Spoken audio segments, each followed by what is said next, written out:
चला बघूया आज जवसाची चटणी, पण थोड्या वेगळ्या पद्धतीने. तर जवस तव्यावरती घालून छान फुटेपर्यंत लालसर भाजून घ्यायचे.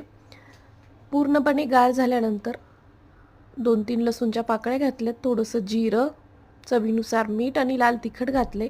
आता हे मिक्सरच्या भांड्यामध्ये घालायचं आणि प्लस मोडवरती म्हणजे मिक्सर बंद चालू करत हे फिरवून घ्यायचे. खूप जास्त बारीक करायचं नाही.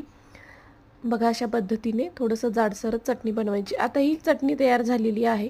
तर आता एका प्लेटमध्ये ही चटणी घेतली. आता याच्यात आंब्याच्या लोणच्याचा थोडा मसाला आणि तेल घेतलेलं आहे याच्यात घातलं, मिक्स केलं, थोडी कोथिंबीर घातली.